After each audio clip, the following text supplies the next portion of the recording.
we want to talk today about informal settlements in Europe, in Romania, in the world. We invite for this meeting Carli Bunding-Venter, Senior Urban Development Specialist from World Bank Group.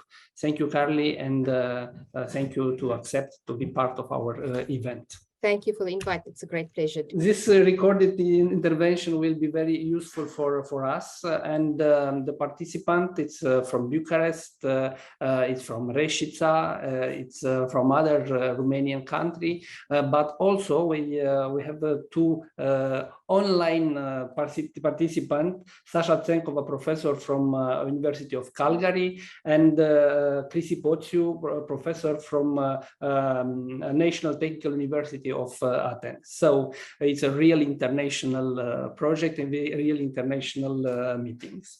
In Romania, we have been talking in the recent year, finally, about informal settlements. So we have a new legislation, we have the technical rules, and with this project, we organize how the legislation could be applied. Even we read a lot of documents, we don't know exactly if the informal settlements, it's a Romanian specific phenomenon, or it's a European, or it's something representative for the world, in order to understand where Romanian is. Thank you. Thanks, Bogdan. Yeah, it's an interesting point that you raise, because when we as the bank are just starting a small project now with the Ministry of Development, Public Works and Administration and DG Reform to look at informal settlements. And as a South African, I, of course, when you hear informal settlements, it was a very familiar term to me. And I was very excited to work on the topic in Romania because the World Bank, our job is to work on poverty and building shared prosperity in the world. And we know that often in informal settlements, you find the poorest parts of your population. So, I arrived at this topic of informal settlements with my South African understanding of what an informal settlement is. And as we've been getting into it, I have to say that I think what you are talking about and how it's defined in law in Romania is slightly different from how we, as I would say, World Bank, talk about informality globally. Honestly, globally, let me talk about Africa maybe as an example, right?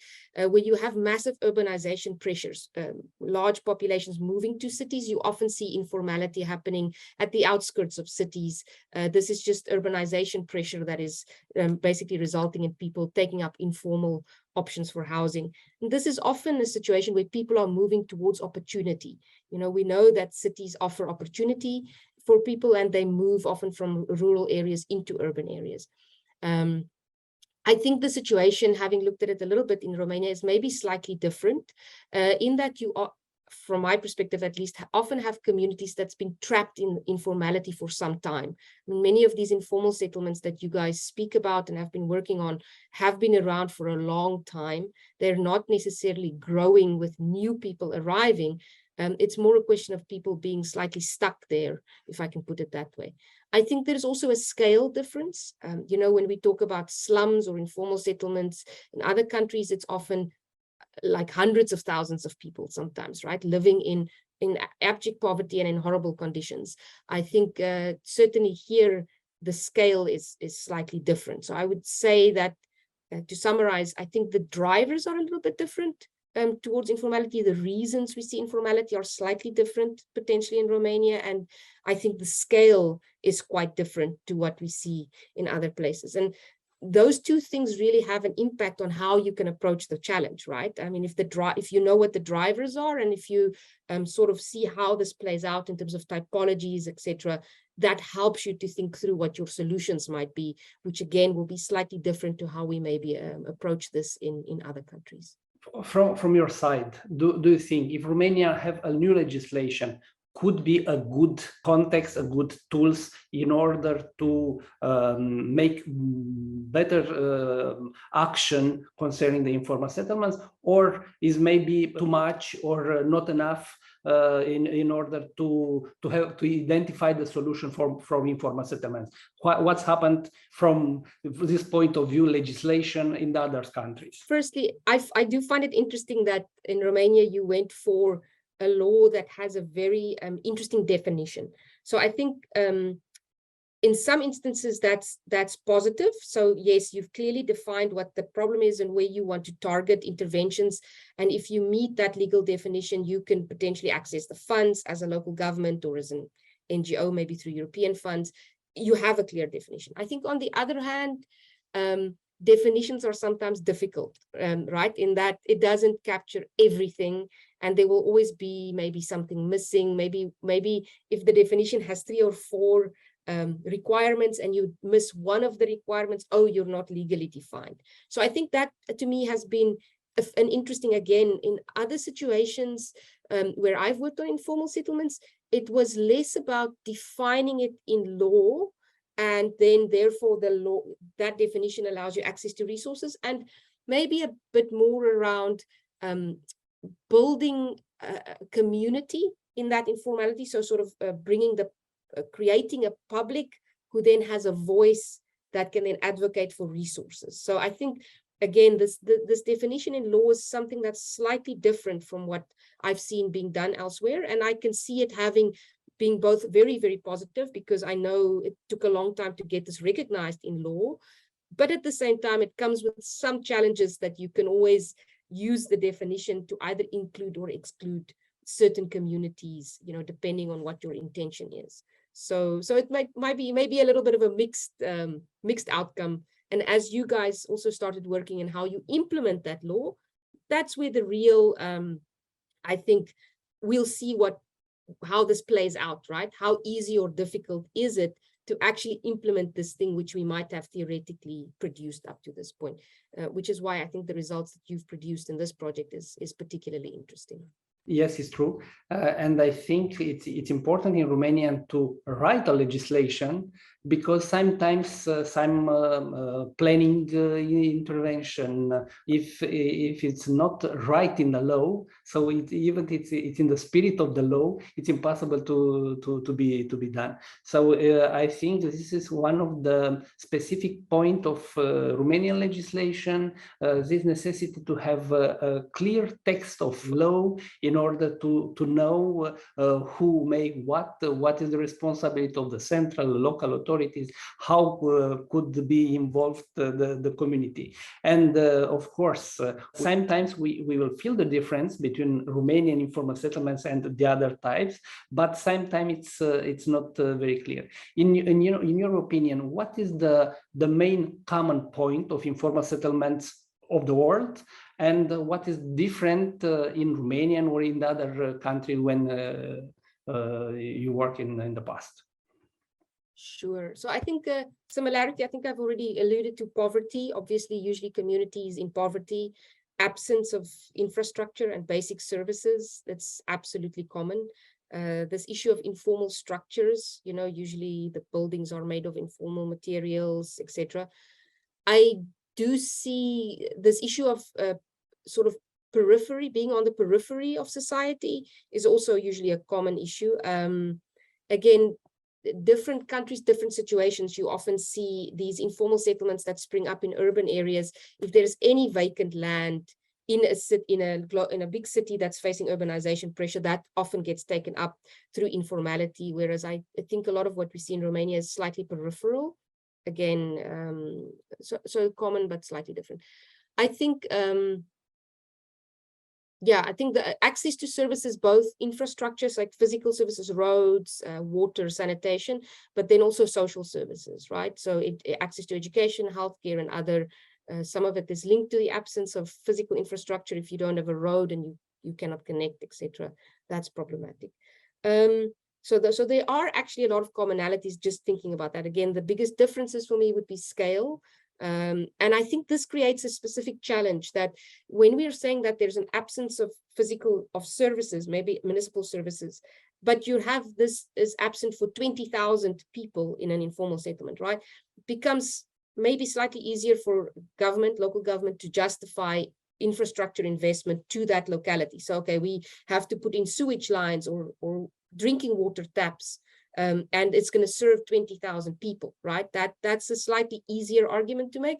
Whereas because of your scale challenge, slightly more difficult for a local government if there's a community with 10 or 15 or 20 people living in 3 or 4 structures, it's much more difficult, I think, for local government politically to get support for making infrastructure investment to those communities. Like, assuming that in both instances, large scale or small scale, people are unlikely to be able to pay for those services, right? So I think that really complicates somewhat your ability to invest and move people forward.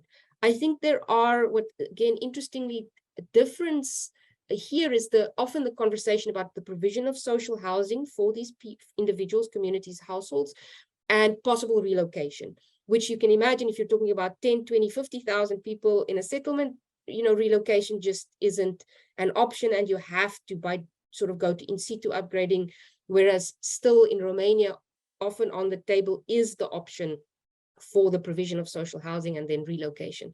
So again, it gives you, in one way, it makes your life a little bit more difficult because it's smaller, but on the other hand, it opens up different options for you to potentially address the challenge because it's slightly different. All the times, I think everybody wants to learn from a good example. We want to talk a good example, a country when the informal settlement it's a priority as a public policy, when the local and central political will it's present. Where is this country? Which is this country?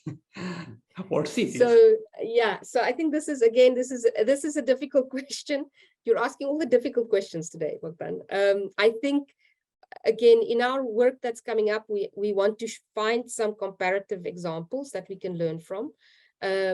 Maybe I can just speak to some work that the bank has worked on. I can't just off the top of my head give you this is a shining example, right? Often in informal settlement upgrading work, we tend to lean towards Latin America as an example. We know Colombia, Brazil, and other places have done really interesting work, but again, the scale is completely different there, right? And even in me trying to conceptualize this project with the DG Reform and our ministry, had some conversations with my colleagues that work in Latin America, and after a little while they were like, well, it's very different. We actually, the examples we have might not be useful for Romania. So I think for us the challenge is to find sort of smaller scale examples, right, where this has happened. And to be honest with you, where I have seen most progress is where there are visionary mayors and councils that are willing to take on this challenge of working with their communities that are living in poverty and in awful conditions often. So to me, the examples, without pulling out one specific place, I would say every place that I have seen that's been successful is where there's been local leadership that were willing to take this up and say, look, this is a challenge that I want to, often I, the mayor, want to politically take on and fix this, right? You have to trade in somehow some political capital. You have to convince your town, your constituents that this is the right thing to spend money on, is to help people who are living in poverty. And that takes some political capital, right? And it means someone that needs to take executive decisions and have a will to implement it. Of course, we would love for there to be a system where it doesn't rely on individual goodwill for this to happen. But unfortunately, I would say that local leadership is the one thing where we've seen really change happening at scale in individual places. I guess the question for us is, can you put that in a little bottle and replicate that and take that everywhere and inspire people to do better? Again, what I think your project is doing is showing what you can do with some political will and working in practice with communities. Can we inspire more people, more mayors, more councillors, more local leaders to take up this challenge? So sorry, I don't have great examples. Maybe in 6 months after we've done this work, I'll have some for you. maybe Reșița from Romania could be the good example in the world, because you talk about local leadership, involvement of the public servant and the local authorities. And when you talk, I see it's about Reșița, is the mayor of Reșița and all the teams here present in Bucharest. Because if it's very important, yes, it's true, to know the realities, to know what is the opportunities, what is the planning tools, social assistance tools, in order to find the better solution for each informal settlements.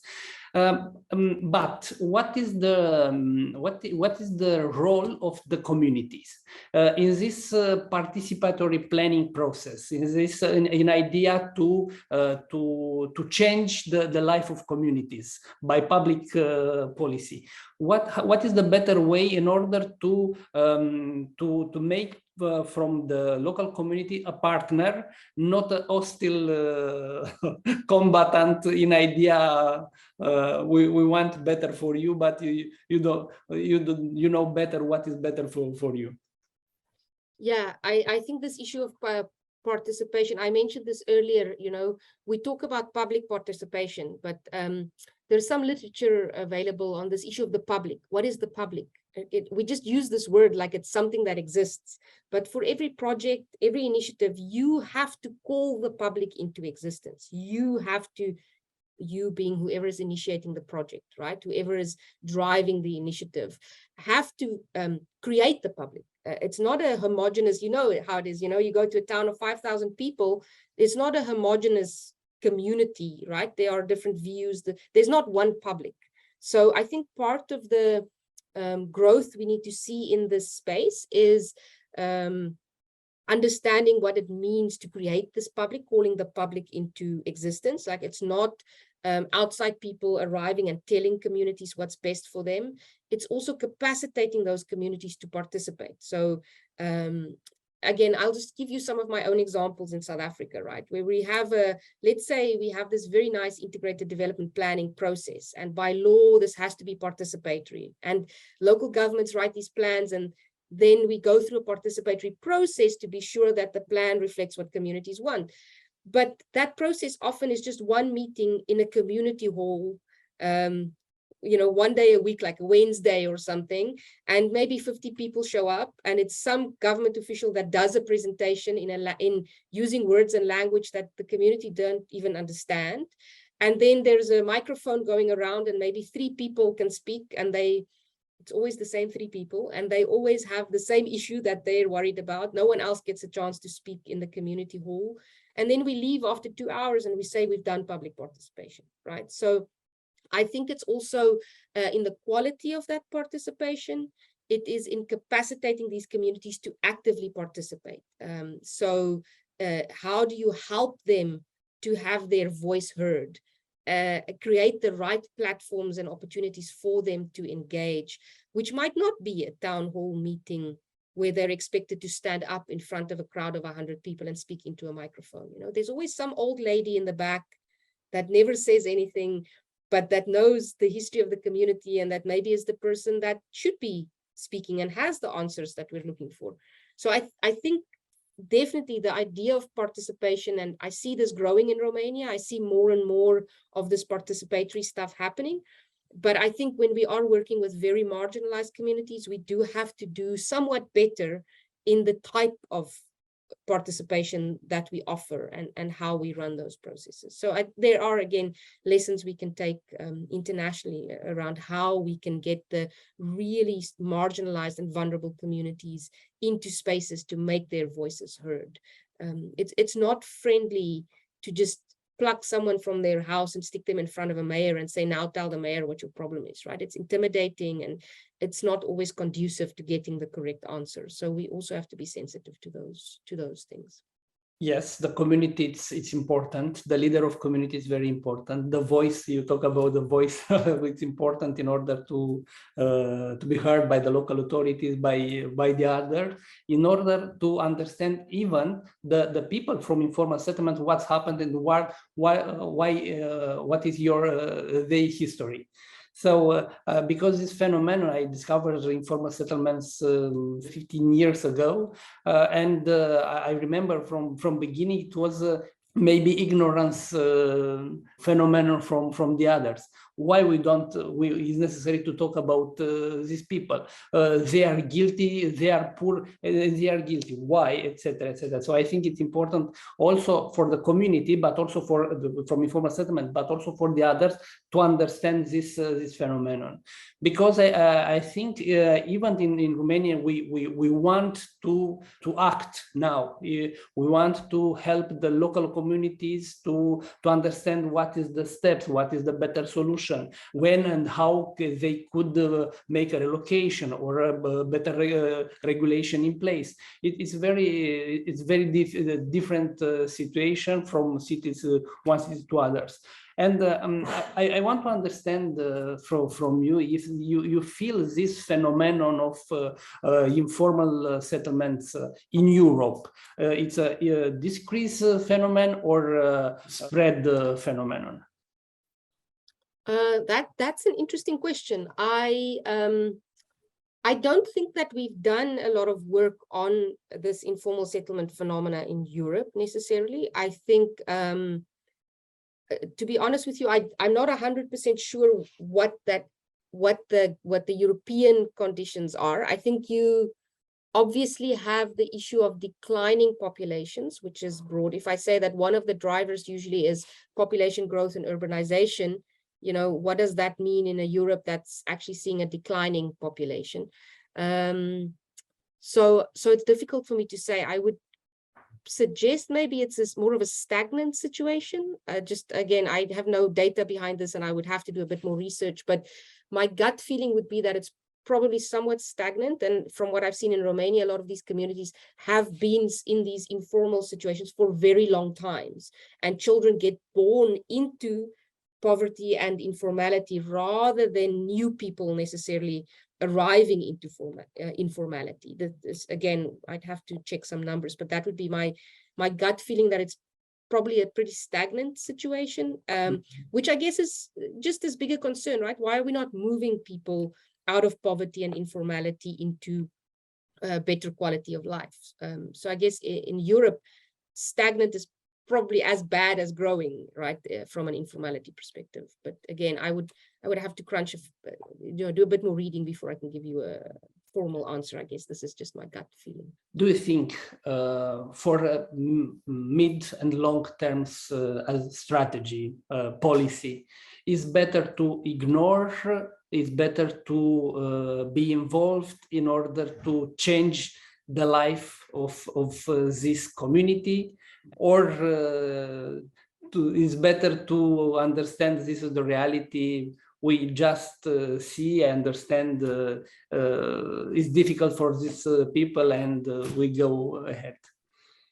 So I think Romania as a country is very strong economically, and I don't think you would want a portion of your population to live in these conditions and in poverty. I think as an EU member state, probably have the means and the resources to be able to work on this. I think the first, you know, in many things in life, they say the first step is to at least acknowledge that you have a problem, right? And I think this, the law, the legislation, and the work that has been done over the last few years, certainly to me is a step in the right direction, sort of acknowledging that there's a challenge and that challenge needs to be addressed. So I think to me, it's really positive that the intent is there. Again, the question is moving from this acknowledging the problem to actually implement stuff. For me, the signals are great. There are very many programs that we will also be working on in our forthcoming project that aims to address this challenge, right? We have a POIDS program that will look at regularizing a number of informal settlements as part of the next programming period. We also have, in the Recovery and Resilience Plan, multiple programs that aims to address the issue of informality, including provision of social housing, etc. So I think you've in those steps to recovery, maybe you've acknowledged the problem, you have the legislation in place, and now the funds are being allocated in various programs to try and address those challenges. Is it an easy fix? I don't think so. I think these are not challenges that gets fixed overnight. I think it will require some commitment over a period of time. Even this POIT's program around regularization, you know, regularizing is just one step towards something, right? It's the first step that gets you the legal rights in place, after which you can start maybe infrastructure investment. So this is longer term. And I think the big issue would be keeping political and community focus on the issue for a long period of time to solve the problems. It's very easy to just do the regularization, but maybe 2 or 3 years from now, is there money to then do the infrastructure? So I think for sure the problem should be addressed and can be addressed in Romania. I have no doubt. I see this as possible. I think the biggest challenge is keeping longer term focus on this issue, because it's not going to be something that is solved overnight. It's going to take some long-term commitment. So if we act today, we can have some results tomorrow, and the better results in 5 years, 10 years, 1 generation. So it's a very important issue. If I definitely excellent summary. Totally agree with you.